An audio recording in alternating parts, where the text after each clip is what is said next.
শেখ হাসিনা এই 16টি বছরে আমাদের কোমলমতি ছাত্রছাত্রীদেরকে বিকৃত ইতিহাস শিক্ষা দিয়েছে। তার পিতা সম্বন্ধে, তার পিতাকে এখানে মহামানব হিসাবে প্রতিষ্ঠিত করতে চেয়েছেন বই পুস্তকে, কিন্তু তার পিতা তো ওই রকম ব্যক্তি ছিল না। শেখ মুজিবুর রহমান কোন রাজনৈতিক নেতা ছিল না। শেখ মুজিবুর রহমান ছিল একজন রাজনৈতিক ইতিহাসে একটা প্লে বই ছিল, কারণ সে ছিল রংবাজ মাস্টার। সে কোনো লেখাপড়া জানা রাজনৈতিক নেতা। সে ছিল রাজনীতিতে আমরা যে শব্দটা ব্যবহার করে অনেকে ক্যাডার রাজনীতি, সে ছিল হোসেন শহীদ সরওয়ার্দীর একজন ক্যাডার। সুতরাং এই ব্যক্তিকে এইরকম ভাবে উঁচু আসনে স্থান দেওয়ার কোনো জায়গা বাংলাদেশে প্রয়োজন নাই। আজকে সেখানে তাকে নিয়ে যে কবিতা লেখা হয়েছে, তাকে মহামানব হিসেবে উপাধি ভূষিত করা হয়েছে, তাকে জাতির পিতা হিসেবে উপাধি দেওয়া হয়েছে। জাতির পিতা কে? জাতির পিতা আপনারা অনেকে দেখেন, অনেকে বলেন ওই আপনার জাতির পিতা নামে আপনার যে তোরণ নির্মাণ করা হয়েছে আপনার ওই পদ্মা সেতু যে হাইওয়েতে, সেখানে কিন্তু এখন পাবলিক গিয়ে সেটা লিখেছেন জাতির পিতা হযরত ইব্রাহিম। সুতরাং এই জাতির যদি পিতা থাকে, এই ঘটনাটি আমি সংক্ষেপে আপনাদের একটু বলি। 1974 সনের দুর্ভিক্ষের কথা। 1974 সনে আমি কলেজের ছাত্র ছিলাম। ওই সময় আপনারা যারা এখানে প্রবীণ রাজনীতিবিদ আছেন তারা জানেন, সেই সময় মানুষ আলু খেয়ে জীবন ধারণ করেছে, গোড়ালু খেয়ে মানুষ জীবন ধারণ করেছে। আমাদের আজকে যে তরুণ সাংবাদিক ভাইরা আছেন তারা তো সেই ইতিহাস অনেকেই জানেন। সেই সময়ে আপনার মানুষ খেতে পারত না।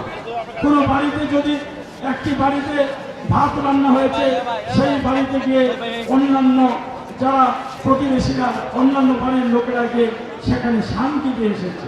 কাঠ ও পিভিসি ম্যাটেরিয়ালের সংমিশ্রণে তৈরি আধুনিক আরএফএল উডিডোর, কাঠের চেয়েও কঠোর।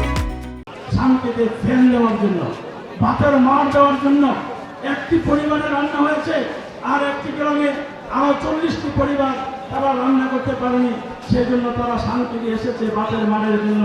সুতরাং যাদের রান্না হয়েছে তারা কিভাবে 48টি বা 40টি পাত্রে ভাতের মার কোথা থেকে পাবে?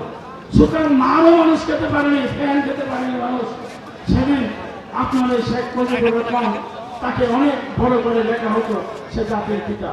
যদি জাতির পিতা থাকতো তাহলে সেদিন আপনার ওই কমলাপুর রেল স্টেশনে আমরা নিজ চোখে দেখেছি, সেদিন কঙ্কালসার মানুষগুলি ট্রেন থেকে আপনার ওই হাড় উঠিয়ে সেগুলি চুষতেন, সেগুলির যে ময়লা পানি, সেই পানিগুলি তারা চুষে খেতেন। তখন কুকুর সেগুলি দেখে এসে আবার সেগুলি তাদের হাত থেকে কেড়ে নিতেন, কারণ কুকুরের শক্তির চেয়ে মানুষের শক্তি ছিল কম, কারণ মানুষ তো ছিল কঙ্কালসা।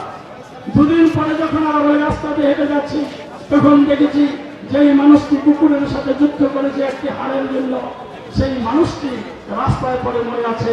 তাকে আপনার সমাহিত করছেন, তাকে মাটি দিচ্ছেন, তার জানাজা করছেন আঞ্জুমানের মাফিদুল ইসলাম, কারণ সেদিন তাদেরকে বেওয়ারিশ লাশ হিসেবে ঘোষণা করা হয়েছিল।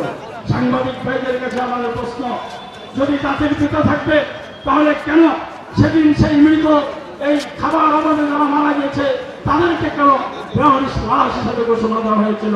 সেই প্রশ্ন আপনাদের কাছে, সেগুলি আপনারা জাতির কাছে এখন নতুন করে তুলে ধরেন। আজকে আমাদের যে বর্তমান অবস্থা, যে অবস্থায় নিয়ে গেছে, দেশটাকে লুটপাট করে ধ্বংস করে দিয়েছে শেখ হাসিনা। তার পরিবার হাজার হাজার কোটি টাকা লুট করে নিয়েছে, তার ছেলে জয় হাজার হাজার কোটি টাকা লুটপাট করে নিয়েছে। আজকে আমরা সেগুলির বিচার চাই।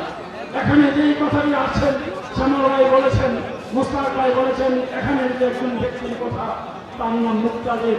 শুধু সে ব্যক্তি না, তার সাথে তার পরিবারে জড়িত, তার স্ত্রী ছিল শিক্ষা অধিদপ্তরের ডিজি। আমি সেটার সাথে যোগ করতে চাই। শিক্ষা অধিদপ্তরের ডিজি তার স্ত্রী থাকাকালে সমস্ত দুর্নীতি এবং লুটপাট হয়েছে এই শিক্ষা অধিদপ্তরে। সুতরাং মুক্তাদির সাথে দুর্নীতিবাদ ছিল, শুধু তা নয়, তার স্ত্রীও দুর্নীতিবাদ ছিল। সেই জন্য আমি মনে করি আজকে তাদের যে সম্পদ, তাদের যে বাড়িঘর, সেটি পাবলিক প্রপার্টি হওয়া উচিত। তাদের বাড়িঘরে আপনারা ব্রাহ্মণবাড়িয়ার জনগণ এটাকে ঘোষণা দেবেন পাবলিক শৌচাগার হিসাবে, এটাকে ঘোষণা দেবেন। সব মানুষ সেটাকে শৌচাগার তো বুঝেন, আপনারা সেটাকে টয়লেট হিসাবে ব্যবহার করবেন।